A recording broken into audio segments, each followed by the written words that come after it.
शंकर जी के उस तीसरे नेत्र के प्रभाव से राम जी प्रभावित नहीं हुए हैं।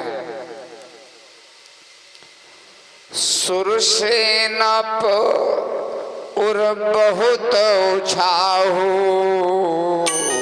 विदिते देवढ़ लोचन लाहू। बहुत उछाहू विदिते देवढ़ लोचन लाहू।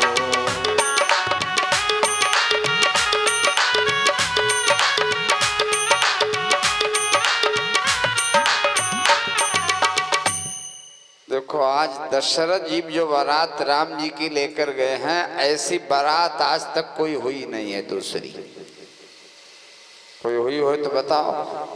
एक एक मंडप में चार चार दूल्हा हो, चार चार दुल्हन हो।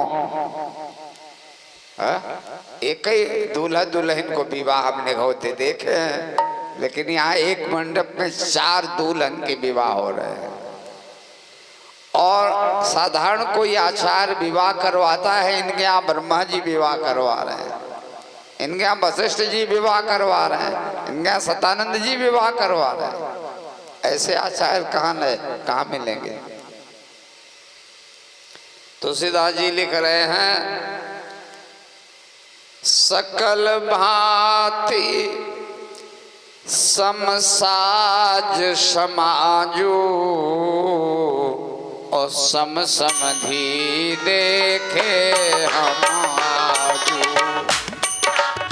अति सब साज समाजो सम समधि देखे हम आजो।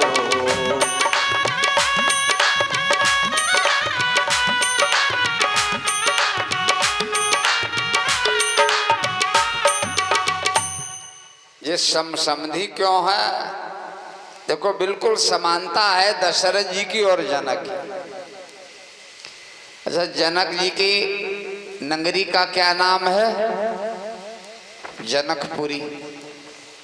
और दशरथ जी की नगरी का क्या नाम है? अवधपुरी। पांचे पांच अक्षर तो है दोनों नगरों में, एक अक्षर ज्यादा है न एक अक्षर कम है। पांच अक्षर की नगरी जनकपुरी और पांचे अक्षर की नगरी अवधपुरी। अच्छा, दूसरी समानता बतावे। जनकपुर में नदी एक बह रही है, एक अयोध्या में बह रही है। अयोध्या में जो बह रही उस नदी का क्या नाम है? सरजू। और जनकपुर में नदी बह रही उसका नाम है बिमला। तीन अक्षर वाली जो है नदियां, बिमला और सरजू। अच्छा, जनक जी को क्या कहते थे? मिथिलेश, चार अक्षर है। और दशरथ जी को कहते थे अवधेश, जो चार ही अक्षर है। कोई कम ज्यादा तो नहीं है। अच्छा, सतानंद जनक जी के गुरु हैं, कुल पुरोहित। सतानंद में 4.5 अक्षर हैं। सतानंद 4.5 अक्षर। और इनके हैं विश्वामित्र जो 4.5 अक्षर। माने नाम में कोई अंतर नहीं आ रहा।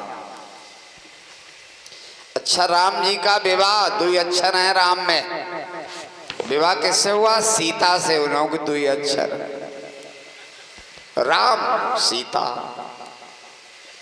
अच्छा, भरत का विवाह हुआ मांडवी से। भरत में 3 अक्षर और मांडवी में 3 अक्षर।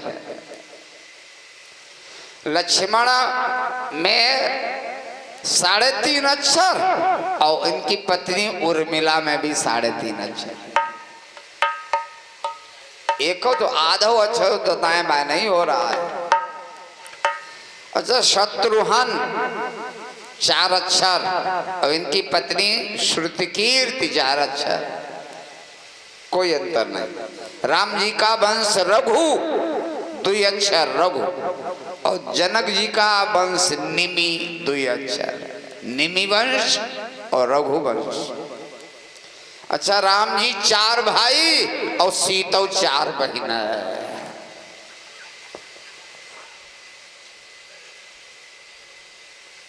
बोलो कौशला और सुनैना, तीनों तीन अक्षर सासुनों के नाम मिला लो, राम जी की माँ का और सीता जी की माँ का। तो इसलिए तुलसीदास जी लिख रहे हैं सकल भांति सम साज समाजू और सम समधी देखे हम आजू। अल समाजो साधु सब साधु सम समधी देखे हम आजो।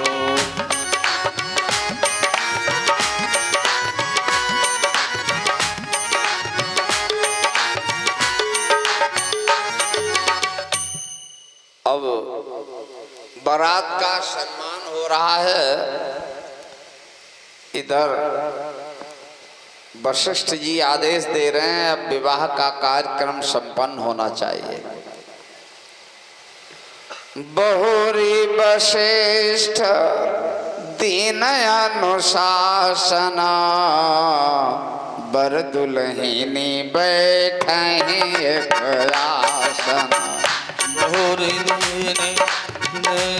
अनुशासन बर दुल्हिनी बैठे एक आसन।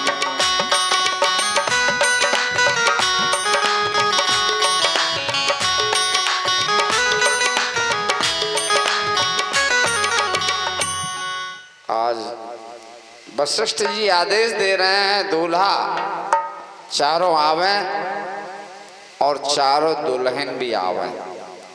तो मांडवी श्रुत कीरत उर्मिला कुंवर लई हकार के, मांडवी भी बुलाई गई, श्रुत कीर्ति बुलाई गई, उर्मिला बुलाई गई और सीता जी भी बुलाई गई।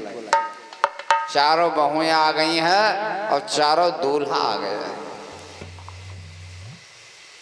आज दोनों कुल पुरोहित विवाह का संस्कार संपन्न करा रहे हैं। जो कुछ विवाह की रीति होती है सब करवाई गई। आज लाहकौर का भी कार्यक्रम किया गया, शाखोचार का भी कार्यक्रम दोनों कुलगुरुओं ने किया और बारात को भोजन भी कराया गया। देखो सब बड़े बाराती प्रेम से भोजन कर रहे हैं।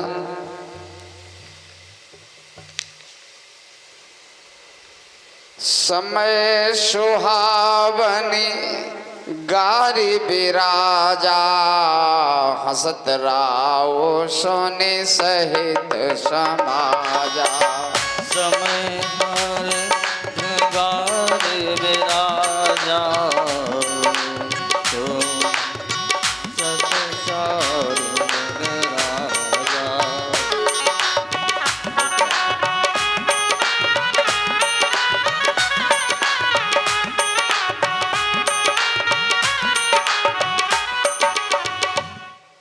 भोजन बारात जब करती है तब गाली गाई जाती है।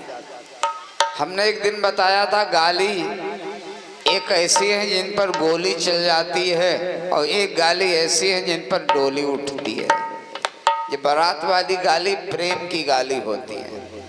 इनमें तो रुपया भी देना पड़ता है गालियों के, और मैं माताएं गाने वाली 2100 से कम नहीं लेती हैं। अब गाली सुनो 2100 रुपये दो। हाँ देने पड़ते हैं कि नहीं? देने पड़ते हैं। गालियां हो रही हैं। अच्छा कभी कभी बड़ा धोखा हो जाता है। जनकपुर में एक धोखा हो गया गाली गाने वाली माताओं से। बता दें क्या हुआ। बारात नीचे भोजन कर रही थी और गालियां छत पर बैठ के माताएं गा रही थी। तो एक कवि ने लिखा, आज को हाल सुनो सजनी मड़े प्रगटो एक कौतुक भारी। जेवन जात बारात सवै पुरनार चढ़ी मिथिलेश अटारी। छत पर गा रही थी गाली।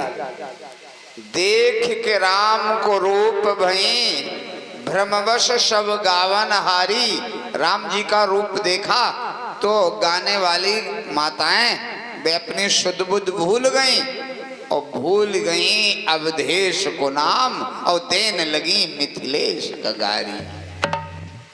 जनक जी का नाम है भूल गई, ओ दशरथ का, जनक जी को गाली गा रही थी। गड़बड़ हो जाता है कभी कभी प्रेम में। अब प्रेम में ऐसा हो ही जाता है। एक बहुत प्रेम से आया व्यक्ति और वो हमसे कह रहा था, हमें वो गुरु बनाना चाहता था, लेकिन इतना विभोर हो गया, इतना विभोर हो गया, हाथ जोड़े खड़ा, कहा हम आपके गुरु बनना चाहते हैं। आया था चेला बनने, लेकिन जल्दी में, धोखे में, ज्यादा प्रेम में इतना विभोर हो गया, वो बात उल्टी कहने लगा। बोले हम आपके गुरु बनना चाहते हैं। तुमने कहा बन जाओ भैया, हो जाता है। सुपोदन सुरभि सरपी सुंदर स्वाद पुनीत, छनमा सबके परुषि गए चतुर सुवार विनीत। बहुत जल्दी बारात पर के लिए भोजन परोस दिया गया। सुपोदन, सुपोदन समझ रहे हो, दाल चावल। देखो जिस भोजन में दाल चावल ना हो तो समझो कुछ है ही नहीं। पलायध्वम रे रे व्यंजन नायका। खूब छेना हो, हलवा हो, पूड़ी हो, 4-5 सब्जी हो, और अगर जा दाल ना हो तो समझ लो भोजन में कुछ है ही नहीं। रे पलायध्वम रे रे व्यंजन नायका। दाल ने ललकारा, ऐ व्यंजनों सावधान हो जाओ, तुम अभी अधूरे हो। छेना है, रसमलाई है, लेकिन कुछ नहीं है अगर दाल नहीं है। मैं आ रही हूँ भूपो सुपो भूप मायाता हिंगुली जीर्ण सहा। दाल कह रही है मैं व्यंजनों का राजा हूँ, अभी हींग और जीरा जे हमारे सुरक्षा गार्ड हैं और इनके साथ अभी हम आ रहे हैं। दाल कह रही है, तब भोजन पूरा होगा। चावल ना हो, दालों ना हो, फिर भोजन में क्या? सुपोदन सुरभि सरपी। गाय का घी है और दाल चावल भोजन में है। बढ़िया भोजन हो रहा है। सभी जय जयकार कर रहे हैं, भोजन करते जा रहे हैं। जनक जी ने बहुत दहेज दिया है सीता जी को। कंबला नाम च मुख्या नाम क्षौमान कोट्यांबरानि च गवाम शतम सहस्राणि बहून मिथिलेश्वरा। इतना दिया। लिखा है कनक बसन माने भरी भरी जाना, महिषी धेनु वस्तु विधि नाना। कनक बसन माने भय नाना, महिषी धेनु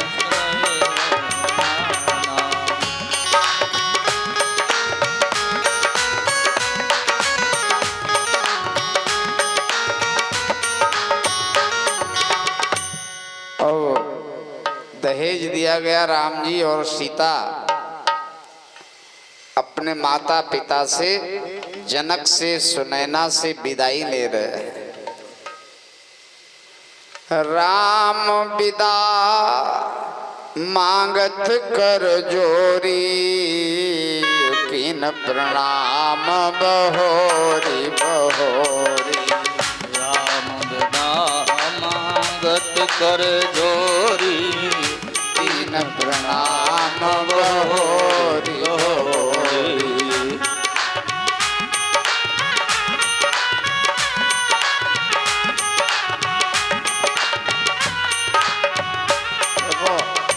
राम जी दामाद हैं, जनक जी ससुर हैं, लेकिन राम जी ने जनक के बार बार पैर छुए हैं, बार बार। यह लखनऊ के आगे दामाद सब छूते हैं ससुरन के पैर। जनकपुर में ससुर ही के छुए जाते हैं, दामाद छूते हैं। अपने यहाँ दामाद के पैर ससुर छूते हैं।